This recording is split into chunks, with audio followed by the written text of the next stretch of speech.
I'm here at Walmart in Athens, Tennessee, and you guys know that could only be for one reason. They've got construction automation happening behind me. Walmart themselves is 3D printing a 7,100 square foot addition to their building with the help of Alquist 3D, RIC printers, Sika material. Let's see how this project's going. They've got 2 printers, incredible project.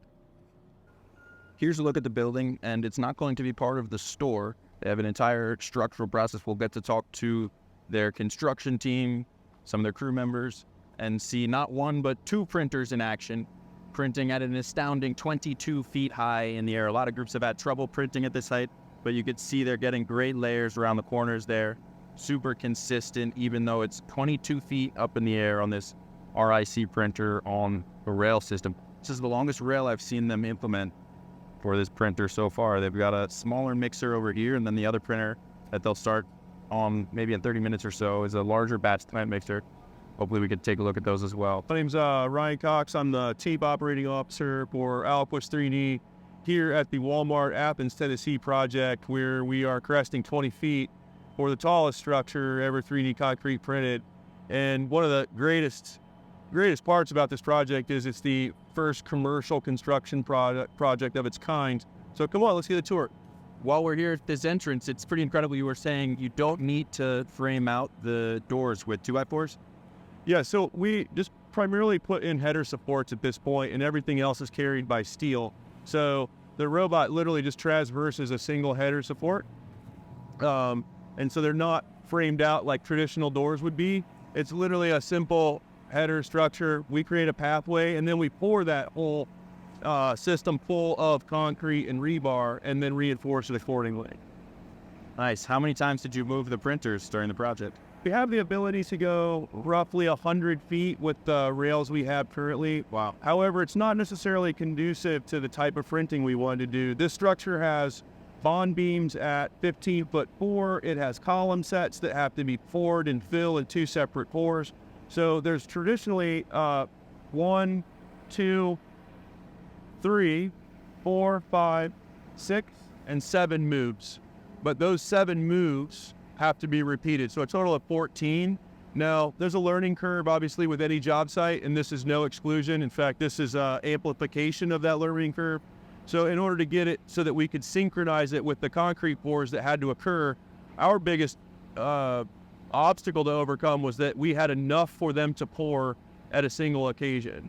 So that way we weren't wasting resources and most specifically funds by bringing in a concrete truck to pour more than one time. So there's been 2 dedicated pours here, and then there'll be 1 final pour to top the shear walls off so that they can handle the seismic loads of this area.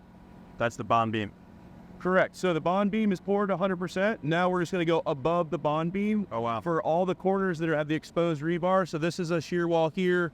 You've got shear walls here on every corner. Is that called a parapet?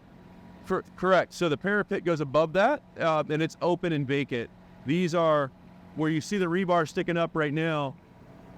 Those will be poured full and solid the entire floor to bottom. And the rebar traverses 8 foot under the concrete, 5/8 inch, 1 foot on center, and it has horizontal as well as vertical rebar supports throughout. Can we see how you joined up the printed wall to the existing wall? Yeah, come on.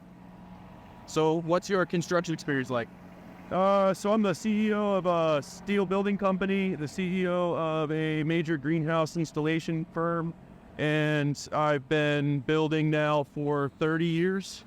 So I grew up in construction, and most of the people that we brought on board have also come from construction backgrounds versus just the 3D printer backgrounds. This merger has been an exceptional addition to 3D concrete printing. So let's take a look at this wall here. This is a good example of how you can join a column wall, and you can see the rebar support there in that column, and then an expansion wall. So this will be filled completely with foam on this side. Nice. And this side right here, all the way through this corner, is actually 1 solid pour with 2 columns on each end so that we can adapt structural carrying loads and steel when we run our beams for the roof supports. Which is no joke because you're in an earthquake zone here. That's correct. We are in a Category 4 seismic zone. Yeah, this has never been done before in a zone like this. So we're using a 7,000 PSI high-strength mortar. that's coming out right now. And yeah, everything has 5/8 inch rebar in a 1 foot on center, 1 foot mesh configuration. We have ladders, 14-inch masonry ladders at every 12 inches. And then on our start and stop positions, we have them every 3 inches. Is 14 inches the distance between the inner and outer wall? Correct. Yeah, so it's the outside edge to outside edge, 14. And you have foam in there giving you R30, you mentioned? Correct. Nice. So I want to say R30 to R26. The call out was for a 26 foam. Cool, and this is that's a volumetric mixer? Yeah. Batch blend mixer, which is it? Yeah, this is a volumetric. This is a mix rate pump. Our buddies out in, I want to say Wisconsin.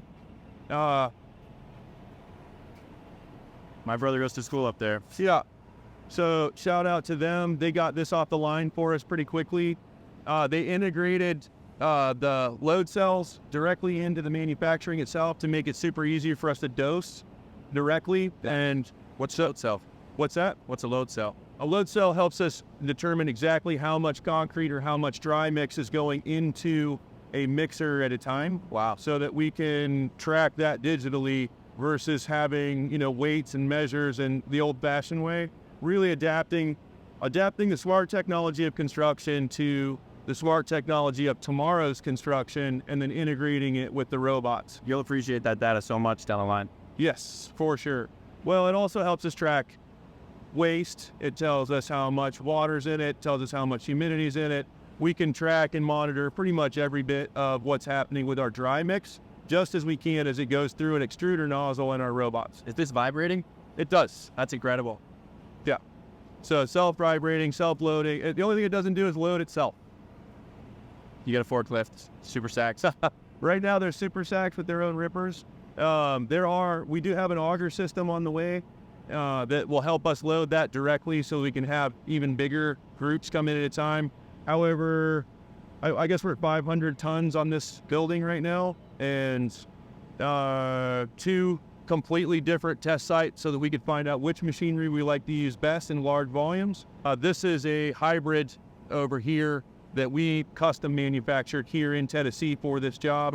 And then this one was made by Mixrite. Again, they went out, they did a bang-up job, got it to us in record time. We thought we were under the gun, and we're under the gun to get it done. Obviously, we're on a Walmart timeline. We are not on let's get it done, and we are on a Walmart timeline that has real implications to, men and women feeding their families if they're behind. Those costs are real and need to be assumed, and they're an excellent company to work with. So here you can see basically joining the buildings together was a robotics trick. We used the other axis on the nozzles and the extruders so that we could actually join these 2 buildings together. You've got adhesion on both sides, so they are tied together. But what we've done is we've taken the angle and we've tipped it so that we don't bump the head of the robot into the wall. So now we can move that robot at a different degree, and it tilts on an axis like this as just part of the regular programming.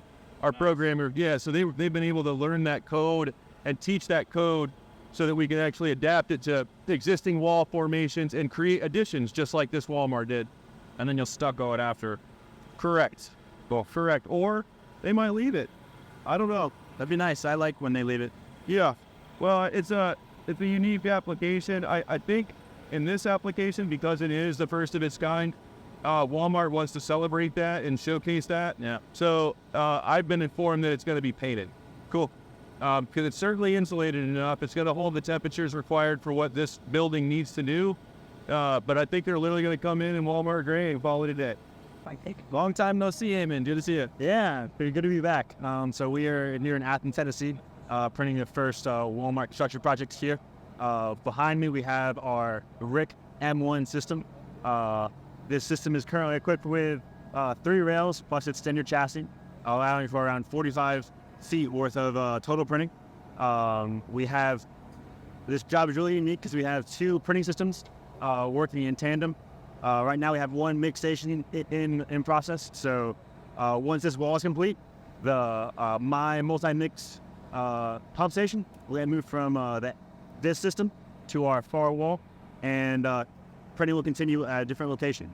This allows us to actively print and move machines at the same time, reducing the downtime and increasing the active printing over your labor hours in total.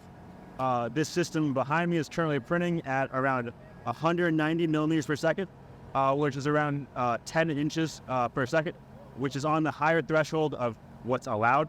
The regulation. Printer is incredibly stable for the height it's printing. Has it always been like that, or did that take some workshopping? Correct, yeah. So this printer exhibits a new tool head. So we have custom made this tool head to allow for the higher printing that is occurring here. These walls are 19 foot 4 inches. And as you can see behind me, the tool head, instead of having a A6 downward, which is how we print the first 10 feet, that A6, that last flange of the robot, is flipped upside down, allowing for a much higher reach. This tool head itself, as it's positioned, can probably print around 23 feet. And with 5 small modifications, you could probably push that a little higher. Because of Sika and their material properties, we did switch to a direct drive system. So there is no auger in play, which allows us to reduce a lot of the weight at the tool head and has a lot more flexibility at these high heights.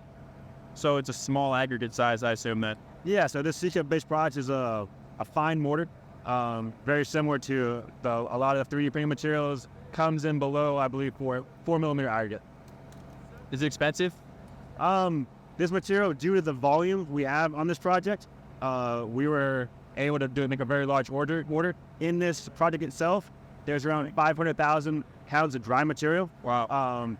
Therefore, this project equates to around 5 or 7 residential structures, depending on exterior walls and square footages, but around 1,400 square feet structures. You said 500,000 pounds of dry material. Correct. Yeah. So it was around 240, 250 super stacked with the material, and Sika does theirs at 2,000 pounds.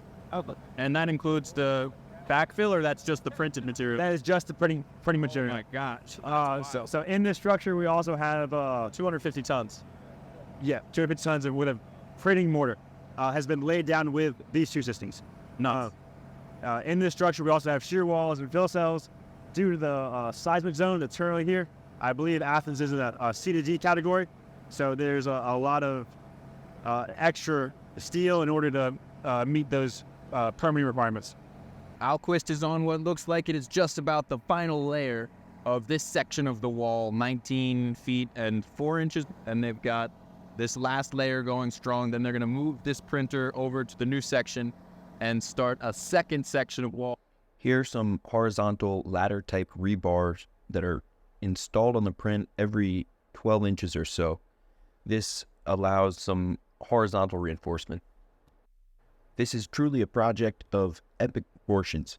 Here's the final layer on the first shift. They'll complete this and then flush out the system, clean out the mixer pump and the printer, put it in a resting state, prepare it for wherever it needs to be moved next, and get the mixer attached to the next printer. Robotic arm systems have an advantage over gantry systems when it comes to assembly. This has one set of rails, whereas a gantry system would have 2 sets of rails. That said, it's still advantageous to have 2 printers on site, operated by the same crew, so that you can maximize their utility on site. I just got word today on September 8th that they completed the project. The team should be very proud of themselves. What a tremendous accomplishment. Here's a 20 times sped up version of the print, and then they'll complete the very last drop of concrete on this wall and start the dismount.